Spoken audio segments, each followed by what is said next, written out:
Good afternoon, ladies and gentlemen, and welcome to On the Spot Motorsports. I'm your host, Mitchell Gunter, and tonight we have Brody Gunter joining us. He drives Legends. Here this past summer, he has been busy running the Cookout Summer Shootout Series up at Charlotte Motor Speedway. So we're going to talk a lot about Legends tonight and talk about his racing and his future in the sport. But before we get all that started, we always like to thank our sponsors. So we'll be right back after these few commercials. 60 years of innovation, 60 years of attention to detail, 60 years of rigorous testing under race conditions is what makes ATI Performance Products great.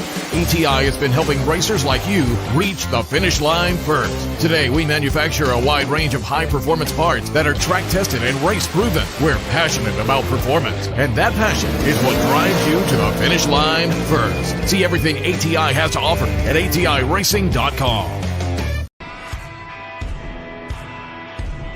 Hey Tornado fans, this is Kurt Miracle of Miracle Automotive and Towing, proud sponsors of Tornado Football. I want to welcome you to beautiful Stark, Florida at David Hurst Stadium, and thank you for letting us be a part of this community. We're here for more than your automotive and towing needs. We're here to be part of Tornado Country. Go Big Red!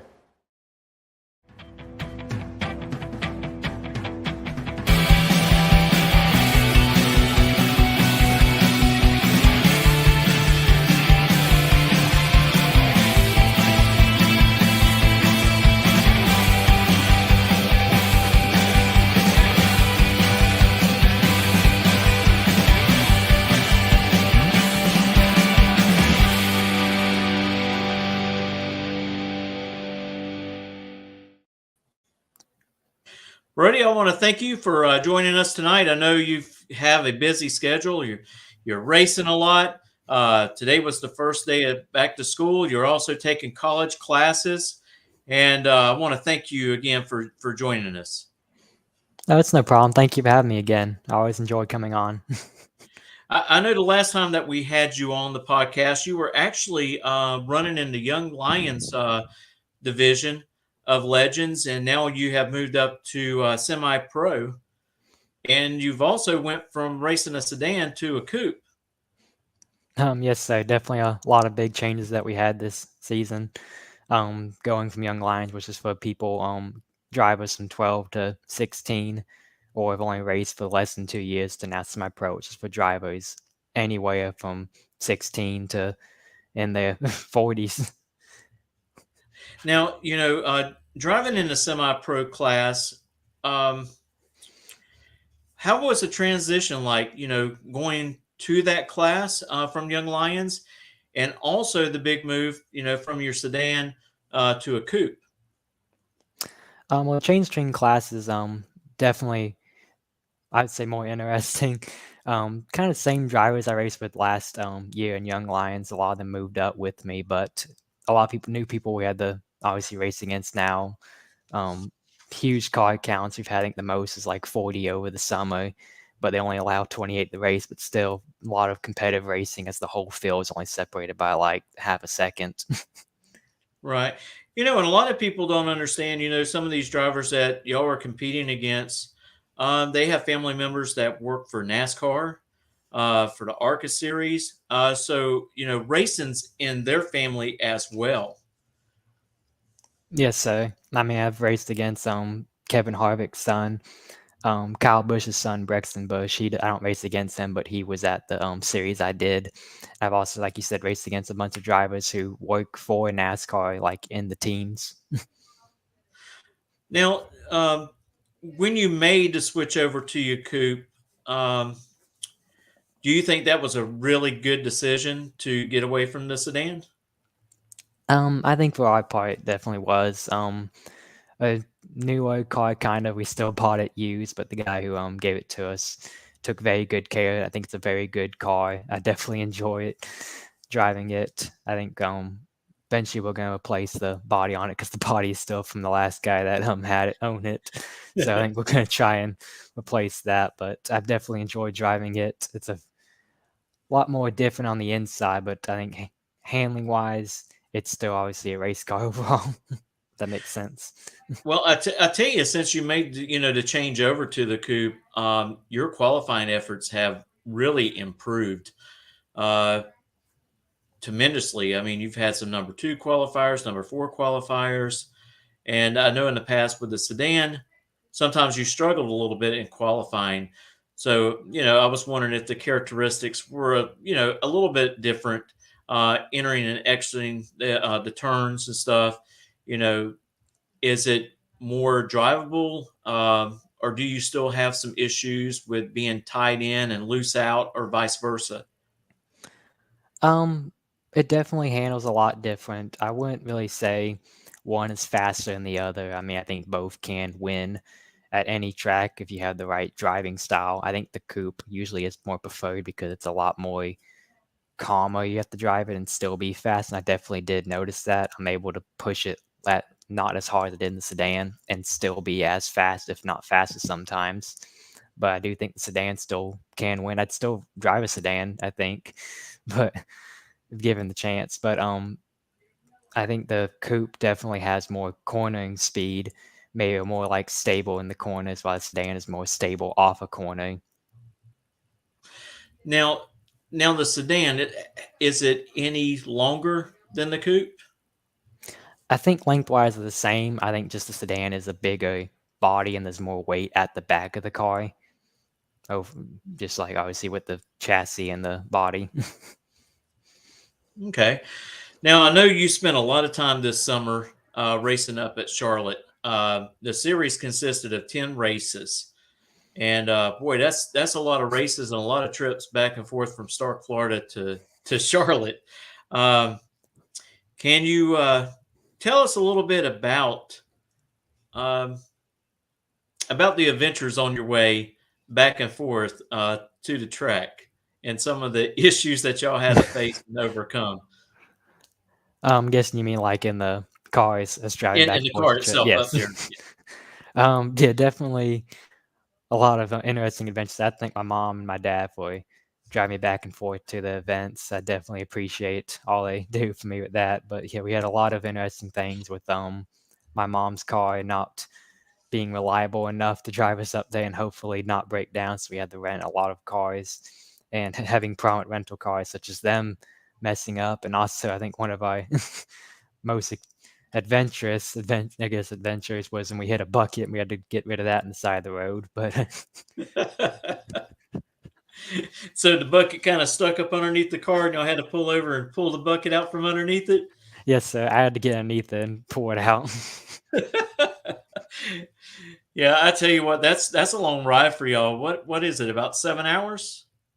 Its GPS says 6.5, but usually takes 7 hours to 7.5, depending on how bad traffic is and wrecks. Yeah. Well, you also want to stop and get you a bite to eat every once in a while as well, and stretch your legs. Yes, sir. Instead of being cooped up in the car the whole time. Um, how are you able to go that whole distance riding in the car up to Charlotte, and then getting out and jumping into your Legend to get practice laps in on Friday night? I mean, kind of just stay focused. I mean, usually after the last race, you go back home, you watch the videos of the broadcast when they did it, and we have a GoPro in the car. You usually watch those, take that, and apply what you feel like you could have done better. And yeah, just kind of just keep your mindset on that and just be ready for whenever.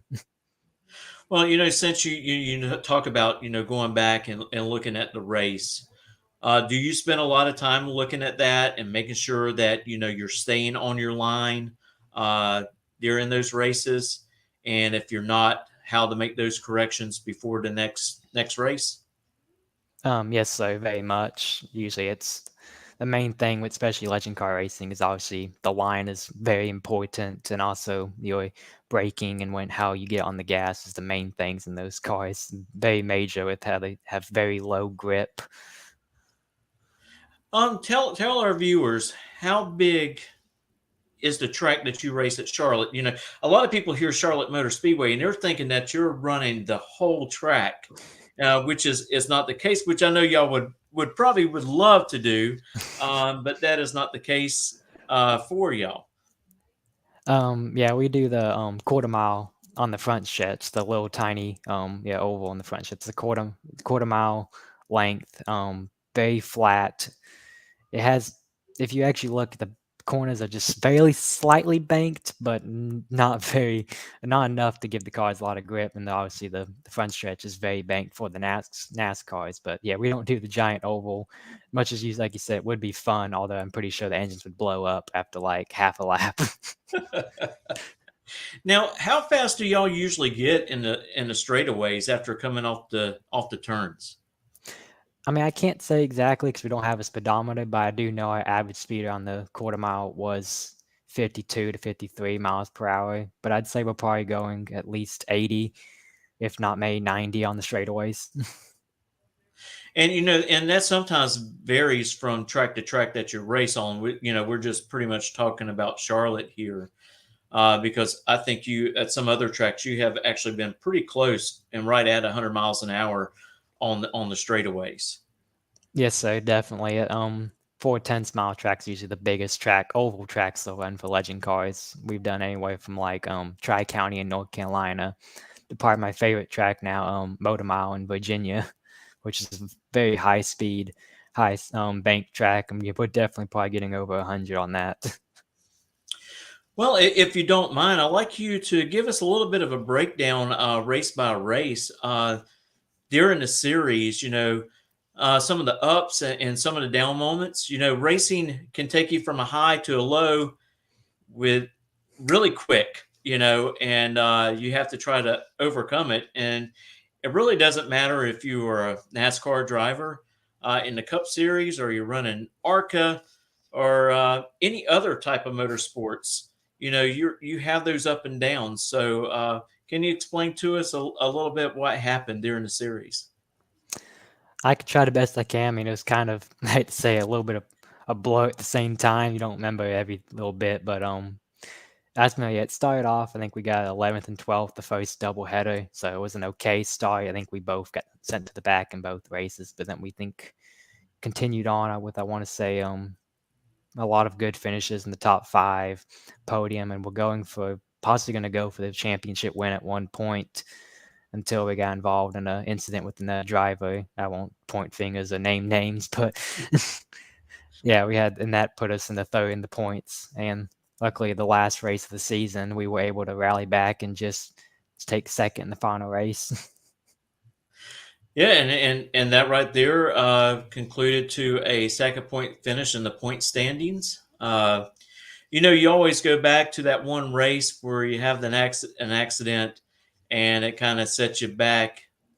The what ifs, kind of trigger into your mind of, if I finished first and won that race, or I got a second place finish, would have won the championship. But you're young, and you're going to have another opportunity next year to do the Cookout Summer Series, or yeah, the Cookout Summer Series there at Charlotte. And I think that you got a really good chance of winning the whole thing. The good thing about when you look at your points and where you finish at the end of a series, it goes to show you that you can pretty much come close to win a championship without even winning a race. It's about being consistent, and you showed a lot of consistency of a lot of top 5 finishes during that. Yes, sir, I agree. I think it was definitely a very good season overall. I think Todd McCollum, my crew chief at 510 Racing, I think he did very good over the shootout. He had very fast cars always and was very helpful on and off the racetrack. He helped Alex McCollum, his nephew, win the pro championship, so he got a first and second in points. Now, how many teammates do you have over there at 510 Racing? It's hard to know exactly. I mean, he has a lot of people up north, down North Carolina, and even, I mean, kind of all across the U.S. I know the most amount of cars we had at once at a track over the shootout was like, I want to say 11. That's still quite a bit of cars for a team racing. Yes, sir. 11 cars. I think And only I think y'all seem two. like y'all pretty much rally together and support each other very well. Yes, I agree with that. I mean, I don't think any of us dislike each other. Yeah, I think we all want to support each other and want to see each other doing good. Obviously, we do want to beat each other because we all want to win, but I think we do like each other, support each other, and help each other off the racetrack. Now, I do remember, Brody, at one time that you were racing. I don't think it was at Charlotte, it was at another track. And another competitor that was way older than you was irritated, I guess, by being beat by a younger young man. And he ended up putting the bumper to you, and your teammate came right back behind him and put his bumper on him to just let him know, hey, we got a team out here and we take care of our own. Yes, sir. I think that's definitely how it is. I want to say that's probably Thomas you're talking about. I forgot what race that was, but Thomas is definitely that kind of person to do that. Hey, he's just Not, looking out nothing, for his teammate. nothing wrong with that. It's just that he's definitely a driver that would look out for his teammates and his friends on the racetrack. Well, as moving forward, since the summer shootout series is over, um, what is next on the horizon for you as far Um, as your racing schedule? for the rest of this year, we don't know yet. I mean, we're still looking. We were thinking about doing one race in North Carolina, Wake County on the 15th. We were thinking about doing that, but the rest of this year we kind of don't know. Next year, we think we kind of have a plan of what we doing. Would we doing the Winter Nationals down here in Florida again? Possibly the Spring Series at Nashville, Tennessee, and then obviously the Summer Shootout again next Now, year. are they going to run that the one down here in Florida? Will it go to the firm and race here locally? Is that the plan? Um, Probably not the foam. I don't think they. Okay. I think that was kind of a one-off thing, and they kind of didn't really do it again. But they will be doing it at Citrus Speedway again. Okay. Now, you've gone to a lot of tracks. I've got to ask you, what is your most favorite track that you like to go race at? Oval, I think would have to be. Only been to it once, but Motor Mile. I think definitely a very fun track where you're on the gas for like probably 99% of the lap. You're off it for a split second. You're probably going over 100 miles an hour with the car just barely on edge. But road course would probably be down here in Florida, the foam. You like those road courses, don't you? Yes, sir. Well, I'll tell you what, that's one thing that NASCAR has stepped more and more to. And, this weekend, they're going to be running a road course at Indy. It's not going to be the oval. So they're moving more and more to get road courses on their schedule as I think they're just trying to meet fans' expectations. There's a lot of fans out there that likes Formula One racing, which is, road courses. And they're trying to bring those fans over to the NASCAR, hmm sport of things. Um, since we're talking a little bit about NASCAR, where do you want your future to go? Is it your next step if you're able to get out of Legends? Are you more interested in trying to get in the ARCA series, or you know, hopefully someone sees you to get in the truck series? Or are you just playing it by ear right now? I mean, that'd be the dream, obviously. So I'd love if a NASCAR owner would just, drop by and be like, "Oh, I see you can drive a car. You like to race with me?" But right now it's just we're trying to get in the late models possibly, but we just don't have the funding for it. Right. But Well, Tony Stewart, a few weeks back, he made a statement, and he made it loud and clear because I think he is actually talking to those that are running the Legends and late models, super late models, that he is more interested in getting a driver with experience than with money. He would rather get a driver with experience instead of a driver that has money and bring him into NASCAR. Um, the way he put it, He's not looking for someone with a silver spoon to Mhm. put in his cars. And I think that's a great thing uh, because, it's very, very hard to get in NASCAR, period, at any level. And usually the driver has to go out and grab those sponsorship spots from these companies first, bring it to the owners and say, hey, if I'm able to race with you, I can bring in company X, and along with them, with their funding, I could bring in $2.5 million to run the Xfinity series or the truck series for the year. And that's how a lot of things, business gets done on that level. Yes, I agree. And that's kind of mostly how racing is that it's more of a money game, I guess, than skill game. But I mean, if a step in that direction would definitely, I feel like, help the racing sport and community. Well, you know how to make $1 million in racing, right? You start out with a You, billion. yeah, that's right. You got to spend a lot of money to get there. Um, who are some of your favorite drivers in NASCAR? Who do you like look up to? I mean, I like Joey Logano. He's still my go-to driver. I like his personality off the racetrack. I've met him in person at Charlotte Motor Speedway before. He's a great guy. I think one of the better guys out there. Um, I also like William Byron and Ryan Blaney. Now, I know the championship is, the playoff to the championship is getting very, very close. Um, which driver do you think has the best possibility of getting into the playoffs that is on the outside without a win? I don't know if I've kind of to look at the playoff bubble. I think Suarez. I know he's out there. Yep. I like to see McDowell get in. I think that'd be a very cool thing to see a team with that low part of a budget compared to like Hendrick and Joe Gibbs make it in. Right. Well, I kind of like the low budget teams out there and how well they do perform. It just goes to show you the skill level of the driver that's in the car.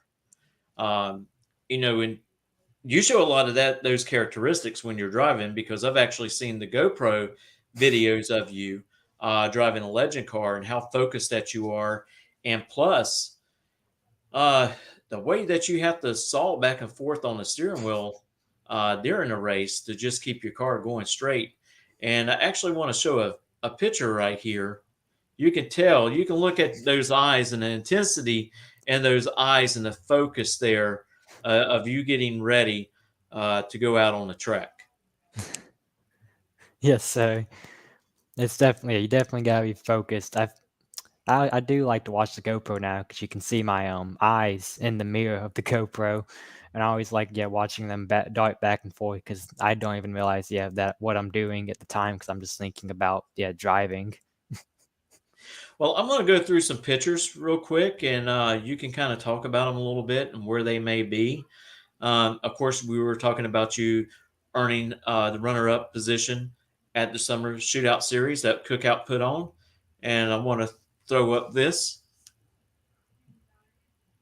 Yes, so that was the award ceremony afterward on the front stretch of the speedway. That's I'm the second from the obviously right. And a lot of people may not know what a legend car looks like, but we got a picture here of you racing. Yes, that's the sedan, my That older is the car. sedan. Yes. So the back window would be a little shorter for the coupe, correct? Yes, so So it would kind of look like a like when you look up a coupe, the older styles, like the Ford coupes, that's kind of what a coupe looks like. now this is the coupe right here, and you can tell a little bit of difference of that window, correct? That's the sedan still. That is still the sedan. Yes. It's a different paint job. Yes, so that was when we first bought it. Okay, and here's a kind of a look inside of you on the track. Yes, this So is to the give inside people a of the little bit of coupe. idea of, you know, it's a little crowded in there. Yes, so not as spacious as like a full size car or a late model, but it gets the job done.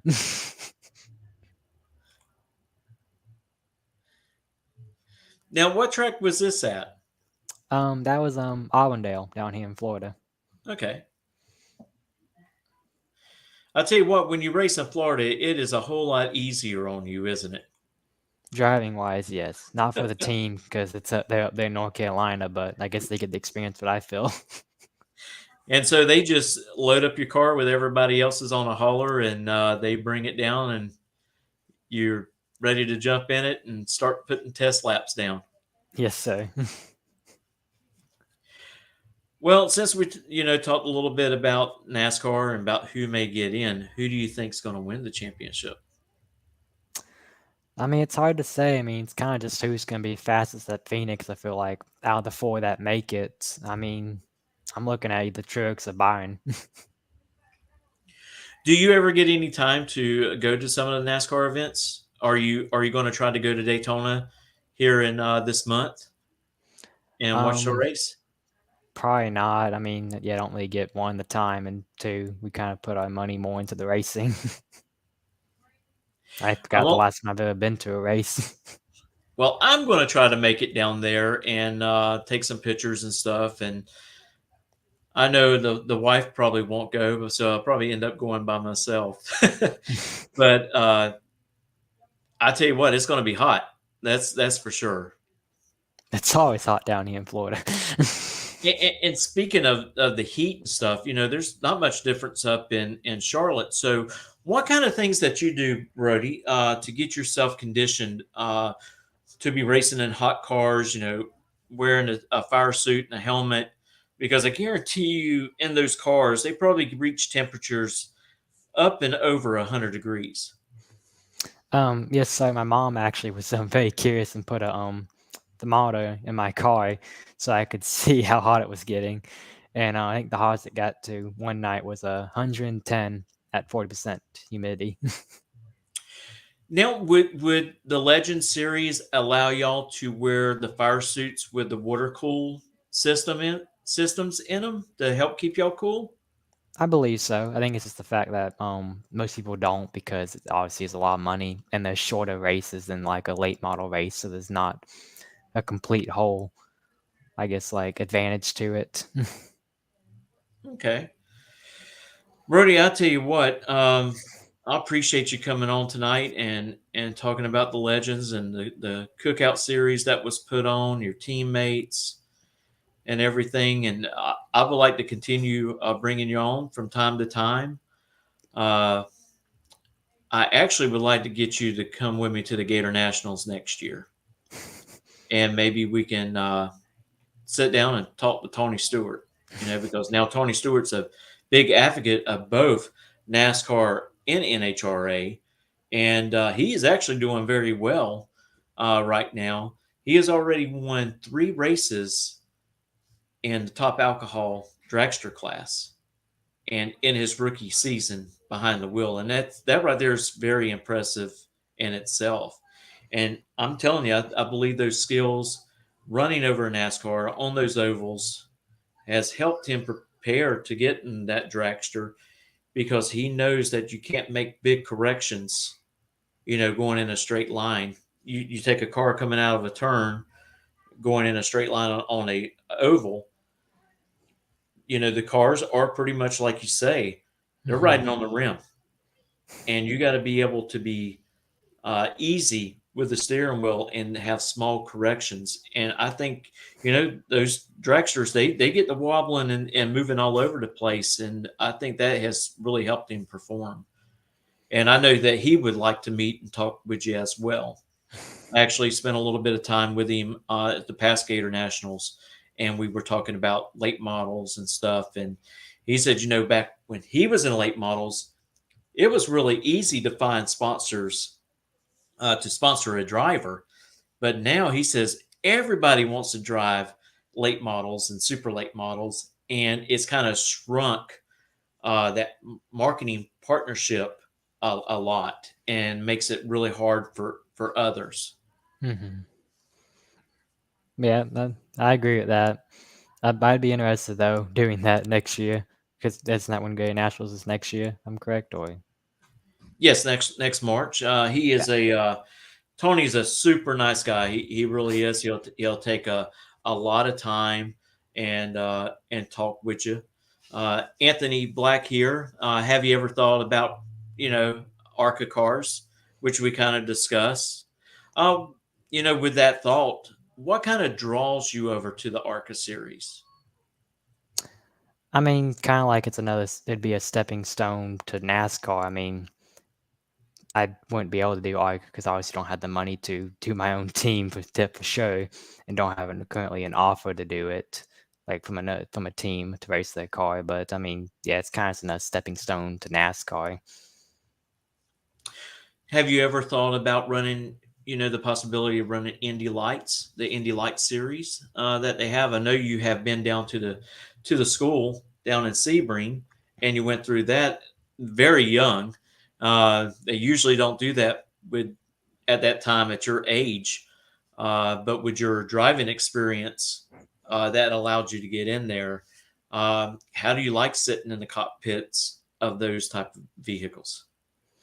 I mean, definitely interesting. It was definitely a fun car to drive. I really enjoyed it. But I mean, I'd be interested in driving anything. What if was it the was top What was the top speed that you got up in that car? 120, but we took turns at like at least 80 to 60. Did Wasn't there a little thing that you and another guy started racing a little bit Yes, down sir. there in the Me. class? Hey, that's just the competitor in you. It just comes out naturally. I do believe, and y'all are both probably experiencing that at the same time. Yes, sir. Another thing, real quick. I know some of these races are broke down by age groups. But some of these races, they throw all of y'all in at one time. So you got anybody that's 70 years old all the way down to what age? Lowest now is 10 years old. 10 years old, all running against each other on the track, which y'all have to qualify. Y'all run mains on those, correct? Yes, sir. There's a large amount. So y'all have to go through all the mains to make it to the feature and everything. So, what is it like going out there and beating some of these guys that have been running these legend cars for 20, 30, 40 years? And what are their reactions to younger drivers like yourself doing it? I mean, I don't know about their reactions, but I do know for me, it's kind of just like beating any other car. I mean, like I've told my parents, I don't really see a driver when I look at a car. I see the back of their car. I mean, even when I get out of the car and they're like, "Oh, so and so," it's like all I saw was the back of the car. So I had to see whatever the color of the back of the car is and whatever's written on the back. So I mean, I don't really race anyone like knowing who they are. I mean, there's sometimes it's like, oh, I can that's so and so, but still I don't race them any differently than I would anyone else. Right. And there's been a few times where y'all have had some ARCA series racers and Xfinity guys who would come over and get behind the wheel when they had time to run those legend cars. So you have raced against some of those gentlemen. Yes, so none of them have really done amazingly in my opinion. I mean, they're not obviously doing terrible, but they're not. I think I've never seen one be in the top 10. No offense. I think they more or less do it for fun and Fun. just have something to do and keep the competitive spirit alive to the next time they get in the car. Well, Brody, I appreciate you coming on. I'm gonna let you go. I know it's getting a little late. You probably got to get ready for some school tomorrow and study a little bit in those college classes. Do you mind sharing with the viewers what classes that you are taking right now in your kind of like your dual enrollment? My college classes are sign language, and if I can get into it, English. But if not, I'll have to do that next semester. As you progress in college, are you going to go for like a degree in marketing? And that a lot of drivers do that. They go for the degree in marketing to help them out with their motorsports career. I hadn't really considered that, but I mean, diving kind of go for mechanical engineering, just so that I can, when I can't race anymore, I guess, or when I get 18, my parents will be cutting off the money. I can be able to work on the cars myself in any racing sport. Well, I tell you what, University of Florida's got one heck of a mechanical engineering school over there. They really do. I think that'd be a perfect fit for you. But I'll let you get on off of here. We want to thank all of our viewers that joined us tonight and discussing the Legend cars, and it's a really neat series. Brody, where can they watch this? Watch y'all race. I know there's a network out there that produces it and puts it on TV. I know sometimes that people have to go on and they have to be charged to watch it, but it's very entertaining racing. I know Flow Racing is one. They did the summer shootout series this summer. I think another one is I want to say US Legends, I think, something like that. But yeah, that's mostly you can watch them, or just you can find YouTube videos of people that record it, but they're usually pretty old. Well, it kind of gives our viewers an idea of what y'all have to be faced with and stuff, and how competitive that it really is. You know, I mean, any type of racing is a dangerous sport. Uh, you have to make sure that your safety stuff is up to par. You meet all the requirements that is needed. And you know, I don't see a lot of real bad wrecks in Legends, but there always can be. You know, and I always think about you when you're racing up there, and pray for your safety, that you have a really good time for one thing, and then hopefully, you know, pull out a victory at the end of the race. Thank you. Really do appreciate it. We want to let everybody know, if you've seen the ticker down at the bottom screen, it lets you know of all the upcoming races this weekend, dealing with the Menard Series, the SRX Series, which is on tonight at 9 p.m. on ESPN. Tell you what, there's some good racing over there, Brody. Have you watched any of that? Not the entire thing. I have seen bits and pieces on, like I said, YouTube and Facebook. Yeah. I tell you what, tonight, if you can, there's a guy that's going to be racing, and he's not an oval driver. He's actually a funny car driver in the NHRA, and his name is Ron Capps. He's a two-time champion in funny car, and he got the invite from Tony Stewart. I wonder how that happened. But he got the invite to come over, and he also races a lot at the Chili Bowl. He races at the Chili Bowl every year as well. So he does have a little bit of experience, and so I'm really anxious to see how well he does tonight. But yeah, don't forget about the Craftsman's Truck Series that comes on. I think that's on Friday, Xfinity on Saturday, and of course the Cup race on Sunday. But I really appreciate it, Brody, and I'll catch up with you soon.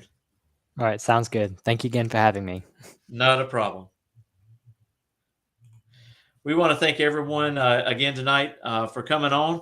I hope everyone had a great time and got a little bit of an education lesson about Legends. And I tell you, if there's ever a thought in your mind that you want to get behind the wheel of one of these cars, there are opportunities where you can rent these Legend cars for a weekend. You can go up there, you can make your hot laps on them, your test runs. The team will help you make adjustments on the car as well, and you'll be able to race on Saturday nights or Saturdays. So that's always open for anybody. You probably just go online and you can find a way of making it happen. Until next time, I'm your host, Mitchell Gunter. Have a great night.